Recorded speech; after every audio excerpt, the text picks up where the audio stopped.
Hot take. Most brand problems aren't design problems. They're strategy problems dressed up in pretty colors. If you're feeling stuck or unsure about your brand, you're in the right place. And now, let's talk branding. Hello, and welcome to another episode of Talk Branding to Me. My name is Jamie, and I am here with my co host, Jessie. Today, we are going to be talking about how to invite your audience into experiences with your brand in order to make more connections and to create more brand awareness. So, Jessie, why don't you lead us into that conversation? Yeah, so before we jump in, we wanted to define some terms that we'll be talking about today. So, first off, if you haven't already, definitely go back and listen to episode 14. That is one where we cover the differences between branding and marketing, advertising, and public relations. If you go back and listen to that, or if you've been listening to our episodes in order, this will hopefully make sense for our conversation today. So, that understanding of branding and marketing and the core differences between the two, and then also where they cross over a little bit, will definitely come in handy for today's conversation. So, when we talk about brand experiences, we are essentially talking about experiential marketing. So, that might be a term that you are not familiar with. And we wanted to cover it today because Jamie and I feel like this is not necessarily a conversation that we've heard other places or something that gets talked about super often. We talk all about branding, we talk all about marketing, but when you kind of get down to the nitty gritty of like different aspects of it, this is one that I feel like can get missed.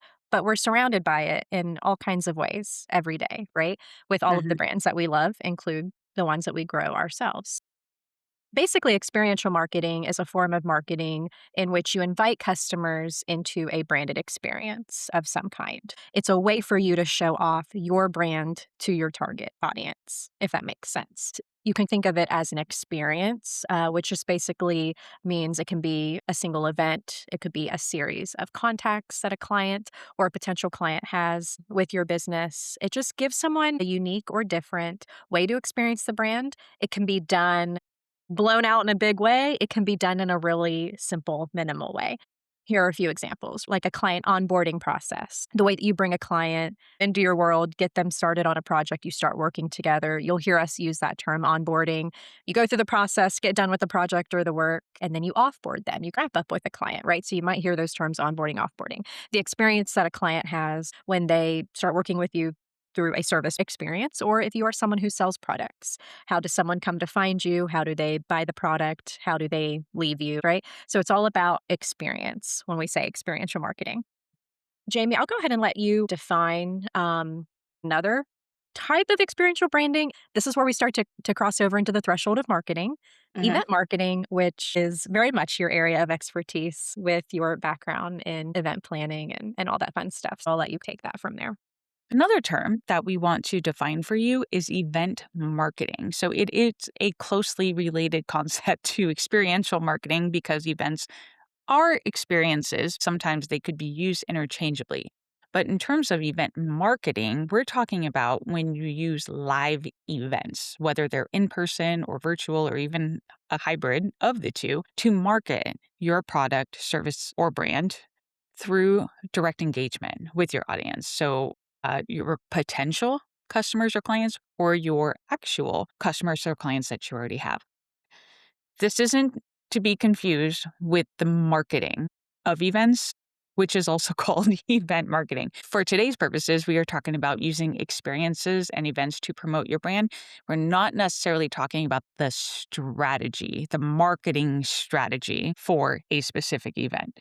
It's probably a little gray for you guys right now, but there is a difference between those two things. We're more talking about the concept of the experiences that you and your brand could provide for your audience, as opposed to the actual strategy behind making those things come to life, if that makes sense. With this perspective, experiential marketing and event marketing are basically two sides of the same coin. They're very, very similar. It's just maybe semantics and maybe just perspective, as well as how you are looking at that particular event or experience and how you want to approach it. That you might choose one term or the other.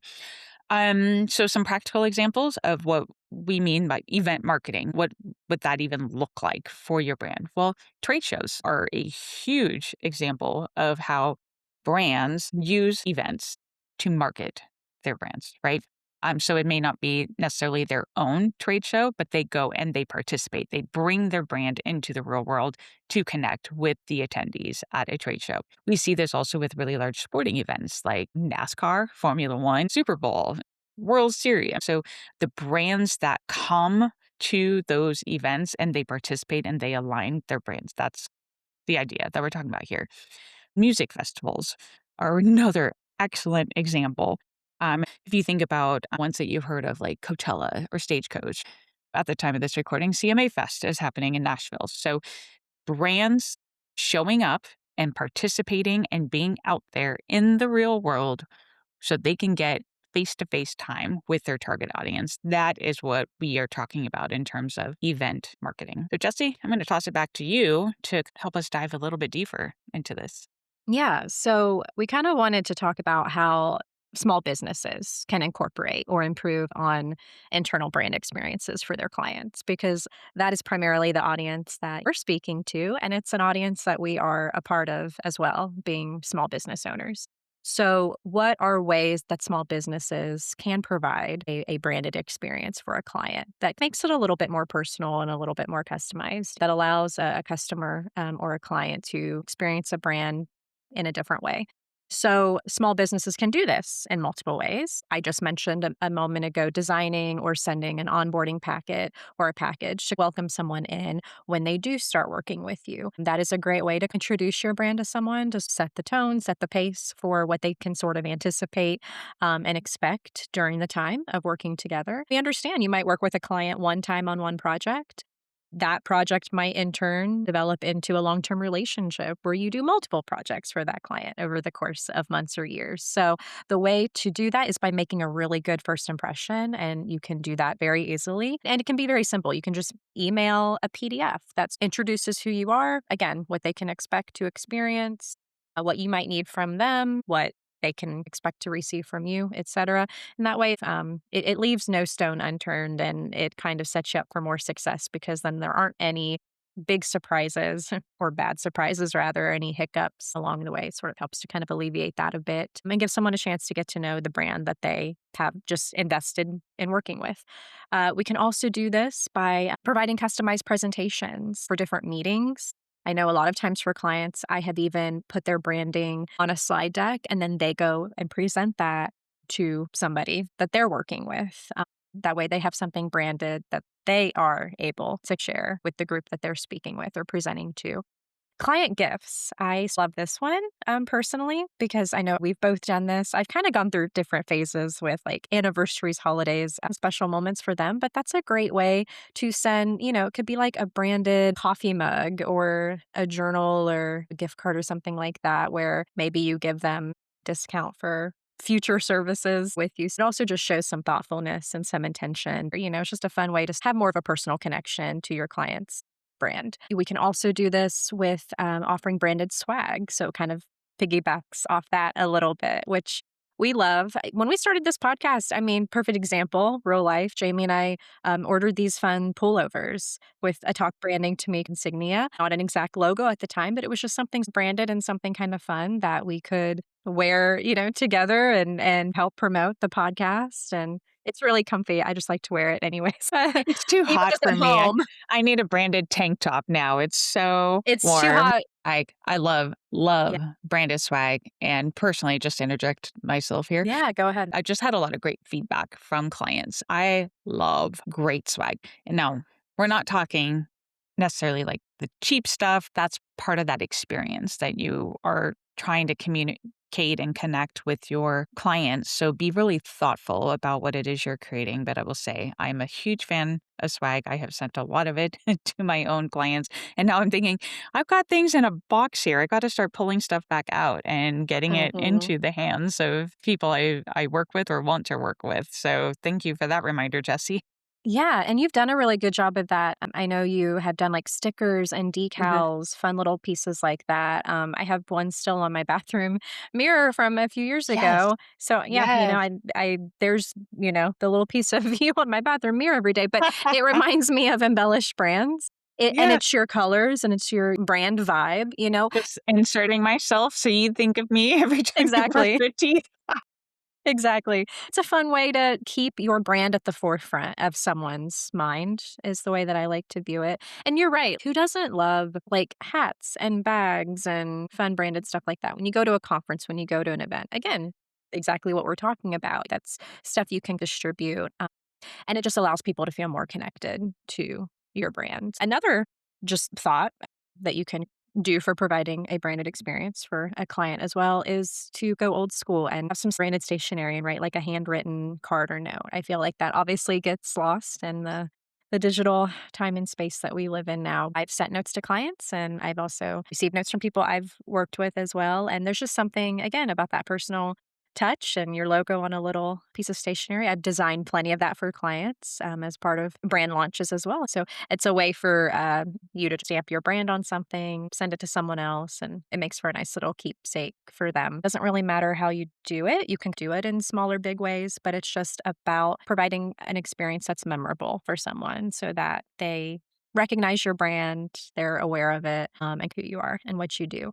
So, to continue on from the conversation a moment ago around trade shows, it's really timely because we also wanted to provide some applicable real life ways that we also help clients to do this. Just this spring, I helped to actually 3 clients with trade show displays, signage, a lot of swag, fun things like that. And one had a booth, one had more of a table set up, but it's all of the little details that make a difference. It's everything from backdrop display to a table cover to business cards to we did some pens and stress balls, like the fun little promotional items that are super easy to upload your logo to and order online. I will say you can kind of go the fun, cheap way like that, but you can also go for quality. So you were talking about the swag that people really like.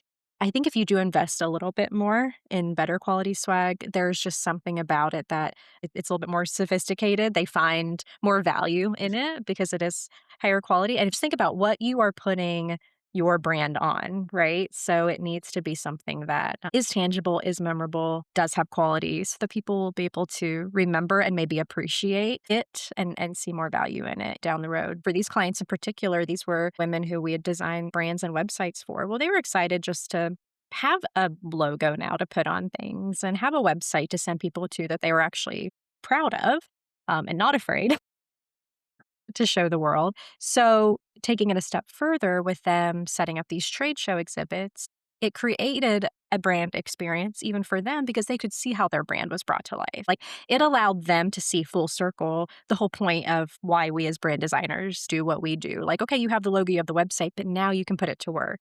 You can put the logo on little stress balls and pens, and that's super fun. You can put it on the business cards that you hand to someone and send them to your website because you just feel more legit, you feel more professional, and it allows someone to feel more confident in their brand.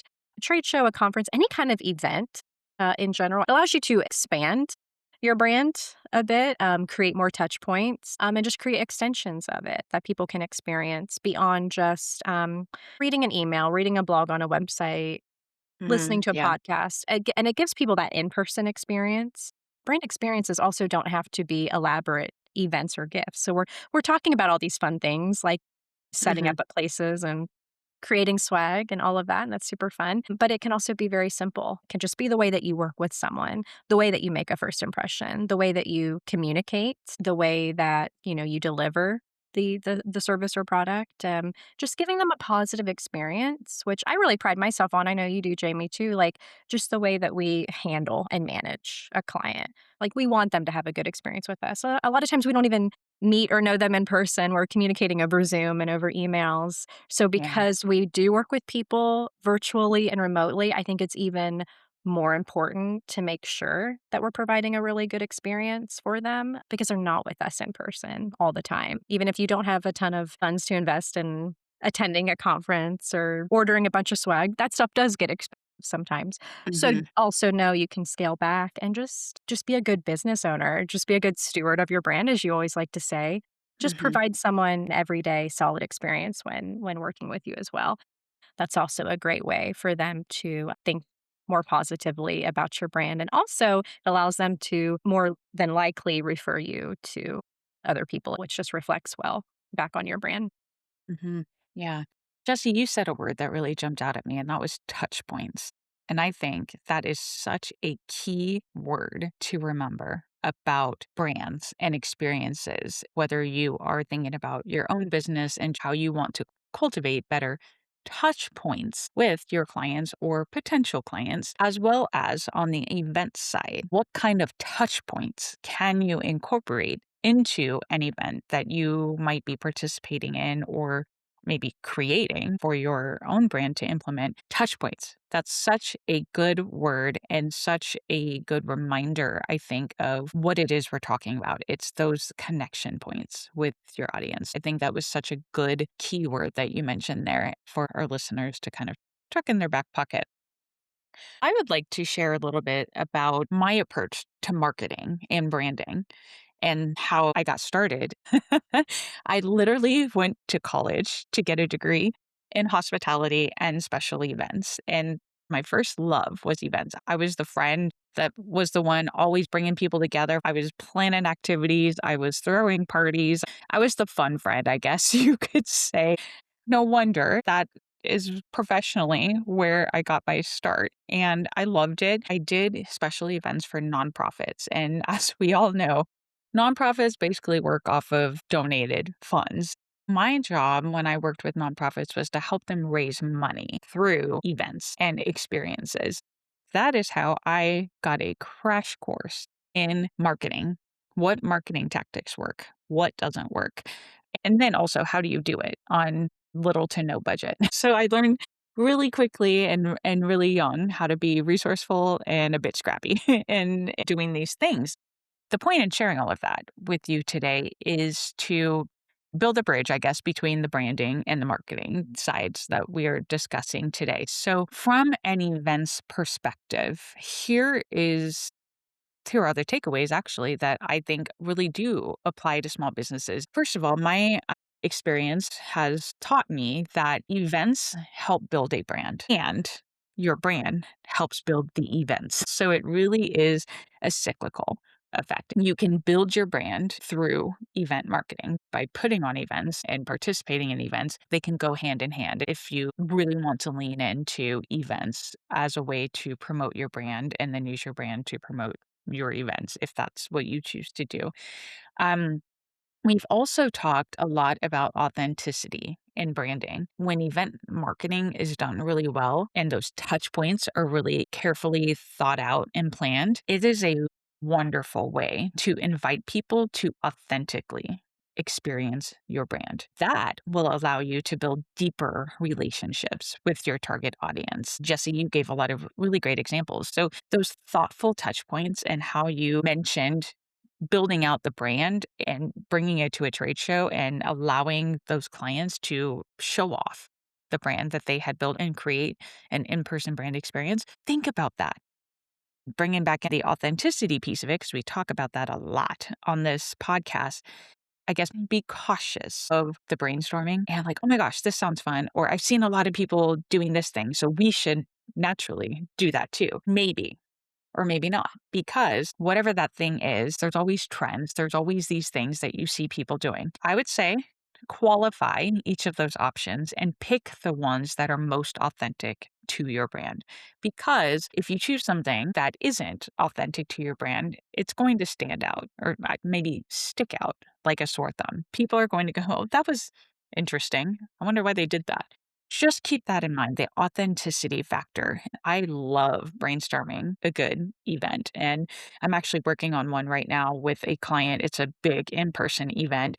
And I'm just like, "Boo," like my brain is going over time with all of these ideas and things that they could do. But just because it's an idea doesn't mean it's the right idea for them and for their audience or that particular event experience. So be mindful of those things. For those of you who are interested in building a personal brand, events are a great way to market your personal brand, whether it's you being the host of an event or whether you are speaking at someone else's event to show your expertise and authority in your subject matter area, or even just purely being an attendee. You don't have to be on a stage speaking, but you can show up at someone else's event to find a like-minded audience, or if that's where your ideal target audience is, then you just make sure you go and show up. But even with that, even if it's not your event, you're not speaking, you're not hosting, but you are there in attendance, have a plan. Create an event marketing plan for yourself and your brand while you are there. Make the most out of the experience. Use the opportunity. Events are really powerful. Nonprofits do event marketing as a way to build brand awareness and to fundraise from donors. You've got to get people to learn more about you before they choose to invest in you in some way. So the same thing is true for small businesses. You do event marketing as a way to tap into your target audience. And it could be people who are already clients, but also from a strategic perspective, you might want to tap into events as a way to cultivate a pipeline of future clients or customers. We see a lot of businesses doing that with their participation in events where they are wanting to tap into a culture that aligns with both their audience and their brand. So this is where we're talking about major festivals like Coachella, Stagecoach, CMA Fest. Brands show up to get face-to-face time with their audience by immersing themselves into the culture of a particular event. So here's a practical example. Several years ago in Louisville, I went to an event, a music festival. It was a huge event. And I distinctly remember this. So this made an impression on me from a branding perspective. Maker's Mark is from Kentucky, and they are the bourbon brand where they have the bottles that are dipped in red wax. So you've got to peel off that red wax in order to get the bottle open. That is their signature. You just see the red and you see the outline of the bottle and you know exactly what brand that is. They had a booth at one of these festivals and they were giving away swag. Also, shout out to Maker's Mark because they actually do give out great swag. I've got a number of items I've collected over the years and still have. At this particular point, they were doing bandanas. When you see the booth at a festival with a really long line, maybe one of the first things you think of is, what are they giving away? Why are people waiting in line? You might jump in line without even knowing what they're giving away because you see everyone else wants it too, so it must be good, right? This was one of those times. I see this booth, there's a long line. I'm like, what are they giving away? Bandanas are a big part of festivals. They had a booth where they were screen printing their logo, their bottle icon in red ink on bandanas. I actually thought it was a great idea. It was super simple. But what they did that elevated that brand experience is they hand screen printed right in front of every single person who walked up to the booth their bandana. They could have easily done all of these in advance and just let them dry and pull them out of a box and just literally handed them away. It would have been so much faster.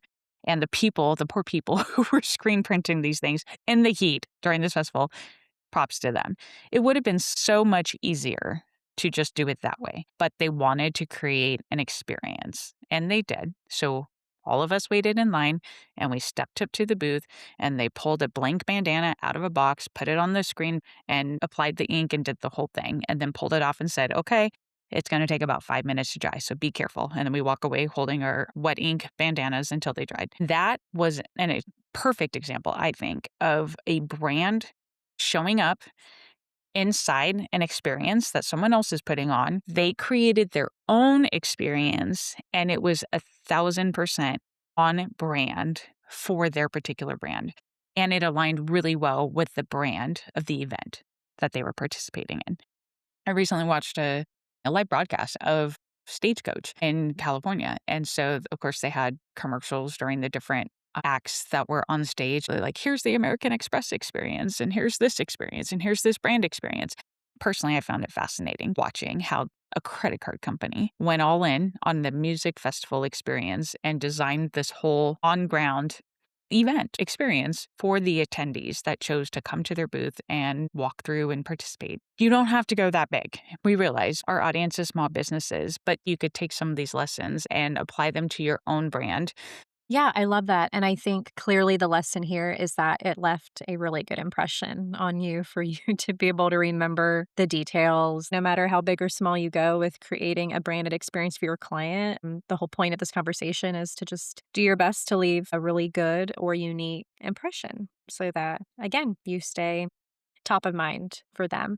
So we're going to transition into the time of the episode where we normally do our Talk Branding to Me segment for listeners who have become familiar with those. We're going to do something a little different today and do a little bit more of a case study. So we wanted to talk about a real life current example of experiential and event marketing, or I'm sorry, really branding and the ways that it's being marketed with America 250. So, our 250th birthday of the United States coming up here.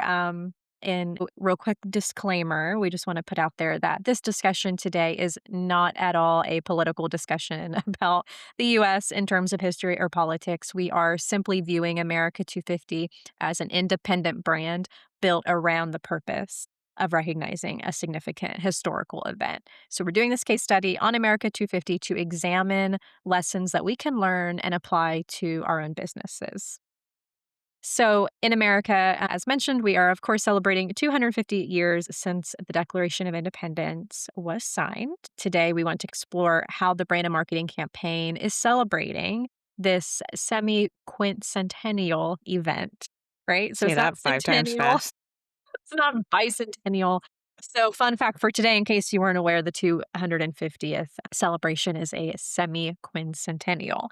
So, I'm going to read briefly here directly from their website so that people are aware.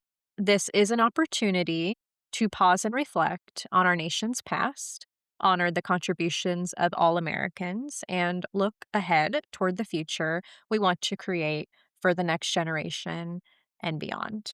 So basically, this is their brand foundation and strategy. You can learn more at america250.org. We'll plug that in the show notes. But we just wanted to mention this. It's a big celebration. I'm sure you've seen stuff everywhere. I recently took a trip to Washington, D.C., and it was everywhere, all of the celebrations of everything. And then something really cool I wanted to add too, Jamie, is just literally yesterday on Facebook, someone from my hometown posted a picture of our county courthouse, which was the site of the original and first state house in the state of Ohio. I'm from Chillicothe, Ohio, first and third capital of the state. So very old historical town. And the courthouse is all decked out in all things America 250. And it's really beautiful. It's a neat old building anyways. They were a photographer and talking about like it's so hard to walk past this and not want to take a picture every day because it's just so pretty and it's so well done. So it's a celebration, right? It's a celebration of the 250 years that this country has existed.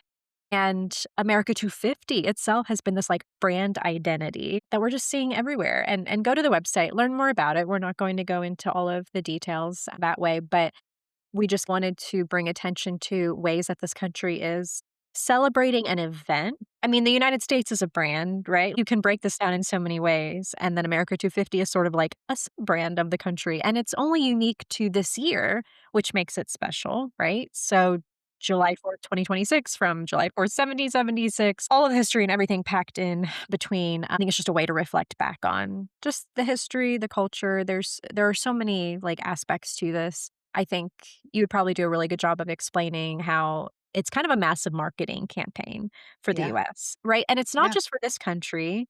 It's kind of for the whole world because it's definitely out there on a global stage as well. So, Yeah. do you want to kind of talk to that a bit?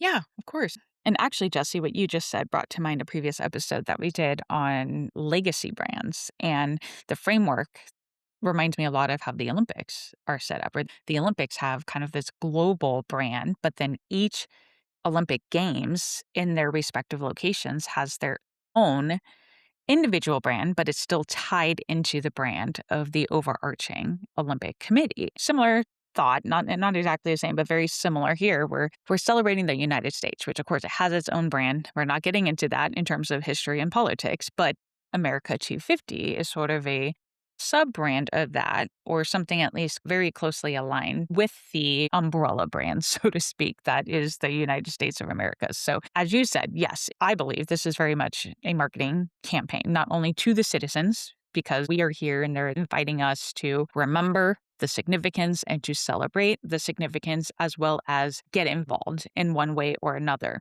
Then, two, because we are such a global culture nowadays in terms of everybody kind of can see and know what's going on anywhere in the world is watching us celebrate the America 250 as well. So it's definitely a great marketing opportunity if we're going to look at it from that perspective.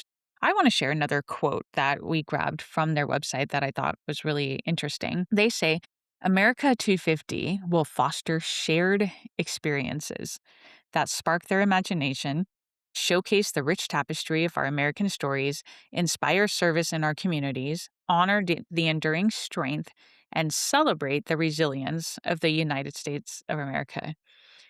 Well, if that's not experiential branding, I don't know what is. They literally say we will foster shared experiences. So, our takeaway here is experiences and events are great at building brands. If I could just reiterate that one more time. And America 250 is attempting to do this through educational events, events for social good, celebratory events. There's stuff happening in person all over the country. I do believe prior to this point in time of recording, in the last couple of years, they've had a lot of events leading up to this particular point in time. And there's been some virtual events, there's been on ground events. They've just had a lot happening under this America 250 brand, even though most of us haven't really been hearing about it until 2026. For those of you who are listening, feel free, go check out their website, america250.org, to just do a deep dive into what they're offering. They've got something for just about everyone. And that is a takeaway that I want to make sure you guys hear. There's a caveat to what I just said, though. We don't advise having a target audience or a brand that is for everyone. Your target audience, to be very clear, is never going to be everyone. In this particular case, everyone is every American because Americans are the primary target audience for America 250.